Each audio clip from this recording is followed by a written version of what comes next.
Redonner vie à des ongles très abîmés et les mettre en valeur, c'est ce qu'on va faire dans cette vidéo.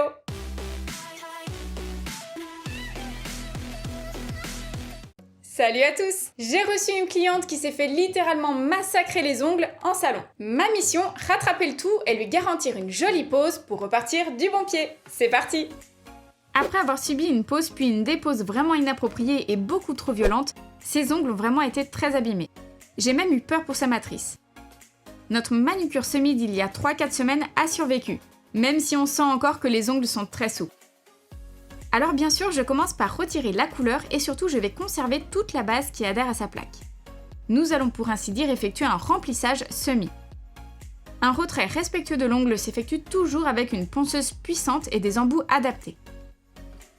Et je travaille la plupart du temps avec des grains moyens et toujours des fraises coniques. Vous verrez que c'est très efficace si vous suivez un protocole correct et méticuleux adapté à la nature de la pose. Avant tout, le mouvement se fait systématiquement de haut en bas, le manche parallèle aux phalanges. Je dirige la pointe en avant lorsque je souhaite atteindre des zones sensibles et étroites comme les sillons proches de la peau. Une fois que j'ai retiré une bonne partie de la couleur en faisant des bandes, j'oriente ma ponceuse dans l'autre sens. En fait, je longe toute la repousse et les cuticules, c'est plus sûr et plus propre. Si pour le retrait vous incluez cette zone en procédant de haut en bas, vous risquez de creuser l'ongle naturel sans vous en apercevoir. Donc on n'y touche pas tout de suite et on procède surtout par étapes.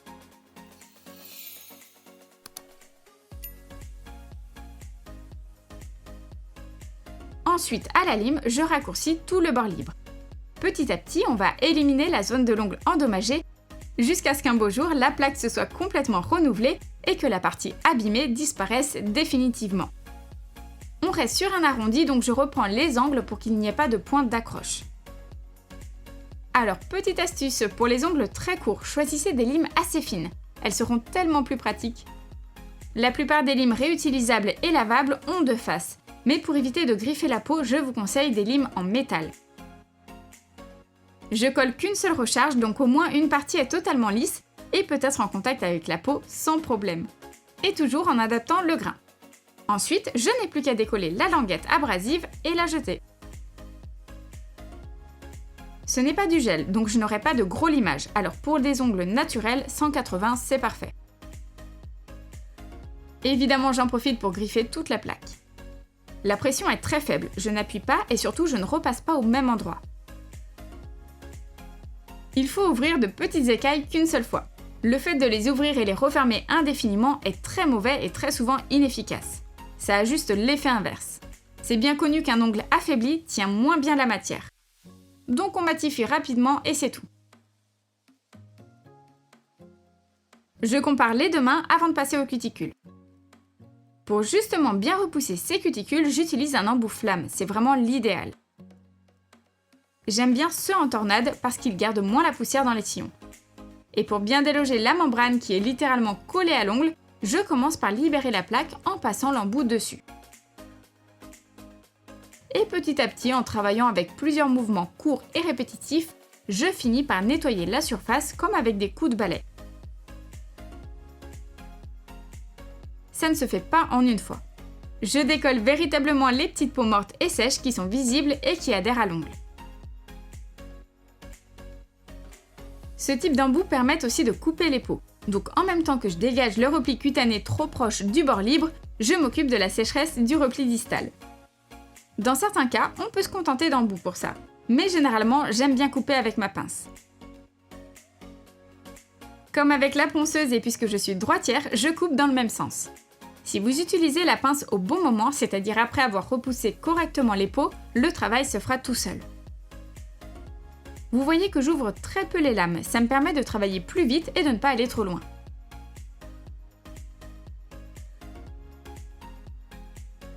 Comme souvent, je peaufine avec mon petit embout doux. Aidez-vous des repères de couleur pour ça, les bagues jaunes correspondent aux embouts les plus fins. Et sa petite tête en forme d'olive me permet vraiment de venir lisser absolument tout le pourtour de l'ongle et même couper les petites peaux qui ne sont pas passées à la pince juste avant. Par contre, je ne repousse pas la cuticule avec, il n'est pas du tout étudié pour ça. Je peux passer sur l'ongle bien sûr, mais c'est uniquement si j'ai besoin de me rapprocher des sillons par exemple. Généralement, je ne m'attarde pas avec celui-ci, c'est vraiment du bonus. Le gros du travail a été fait juste avant. Maintenant, c'est pour terminer de nettoyer les pots et d'enjoliver la pose et la future repousse. Mais la plaque est censée être totalement dégagée. J'ai vraiment l'habitude de m'en servir, alors je me permets de travailler sur une vitesse moyenne de 18 000 rotations comme celui d'après. Et même chose avec mon embout gris en silicone. Déjà, ce n'est pas du tout le même format, donc on voit bien que ce n'est pas pour effectuer un travail de précision. Avec lui, je travaille les plus grandes surfaces pour gommer une fois de plus les peaux meurtries, arrachées ou très sèches. Avant de démarrer et de poser la base, j'applique du primer sans acide en très petite quantité sans me rapprocher de la peau ni la toucher, sinon décollement assuré. Bon alors le packaging de la protéine base d'Indigo, c'est pas possible. Tout part en lambeaux, le bouchon s'effrite et ça colle au doigt, alors qu'il reste du produit à l'intérieur, donc c'est franchement galère. Donc comme on a vu tout à l'heure au retrait, je n'ai pas déposé toute la base, au contraire. En quelque sorte, je fais un remplissage. C'est tout à fait possible avec les rubber bases en général. Pour moi, la protéine base en fait partie puisqu'elle est assez épaisse et qu'elle a une bonne adhérence.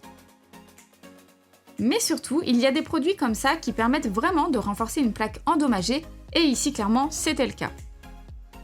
Maintenant, avec de la patience, l'ongle va pousser normalement et la zone fragilisée va partir au fur et à mesure au limage.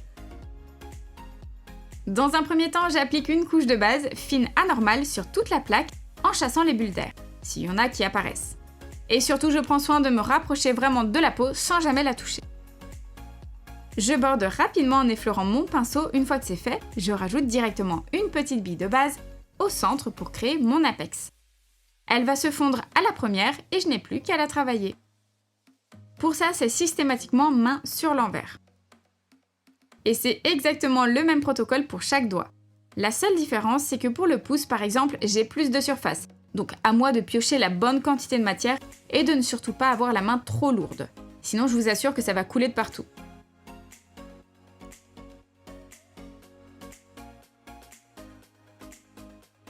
D'ailleurs, dans le cas où vous travaillez comme moi sur ongles courts, équipez-vous d'un bâtonnet de buis parce qu'il y a de fortes chances pour que vous ayez besoin d'essuyer la peau, surtout sur le repli distal a priori.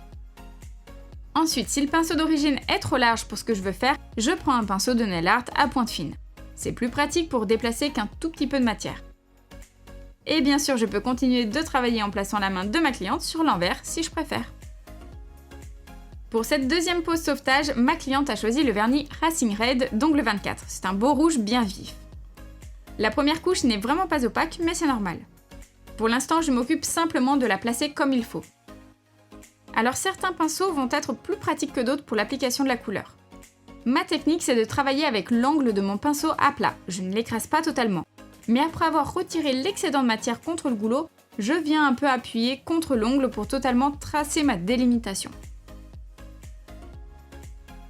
Évidemment, après avoir posé la première couche et catalysé 60 secondes, c'est l'idéal, j'en pose une seconde et dernière.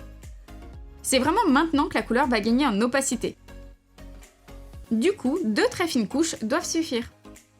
Je m'applique pour recouvrir totalement la plaque et je fais attention à ne pas faire de mouvements brusques. Lorsqu'on applique un vernis aussi pigmenté, on travaille toujours un doigt après l'autre. Donc pendant que l'un est dans la lampe, je me concentre sur l'autre. Donc j'optimise complètement mon temps de pose et je suis sûre que mon vernis ne se rétractera pas. J'essaye toujours d'étirer au mieux la matière et de répartir équitablement la couleur pour éviter les traces. Au moment de l'application, je tiens mon pinceau à 30 degrés, comme pour les embouts. Si je tiens trop mon pinceau sur l'avant, je vais creuser dans la matière et ça va tout racler. Je vais complètement saboter mon travail et là, ça va laisser un max de traces. Ensuite, je protège ma pose en appliquant une finition sans résidus. Comme mon VSP est collant à la sortie de la lampe, il faut absolument le recouvrir pour qu'il vieillisse bien et reste glossy. Pour quasiment toutes mes poses, je me sers du Top Coat Extreme Shine de The Gel Bottle. J'en mets pas trop déjà parce que ça ne sert à rien et que s'il file dans les cuticules à la repousse, ça ne sera vraiment pas joli. Normalement, aucun top coat ne doit être appliqué en épaisseur. Pour info, s'il y a des résidus de vernis sur votre pinceau, ça ne vient pas de votre finition, mais de votre VSP. Donc je vous conseille d'avoir un top coat dédié aux couleurs claires et un autre pour les couleurs vives et foncées. Après une séance comme celle-ci, j'hydrate toujours les cuticules et les mains de mes clientes avec une huile. Je suis super contente du résultat. En seulement 2 rendez-vous, on a complètement rattrapé le massacre qui avait été fait sur ses ongles. Voilà comment on rattrape des ongles en mauvais état, donc attention aux dégâts d'une dépose mal réalisée. Si vous avez des questions, ça se passe en commentaire. Si vous voulez mes conseils de prothésiste ongulaire, inscrivez-vous au club privé. Lien en description. Merci à tous et nous on se retrouve mardi pour une nouvelle vidéo. Ciao!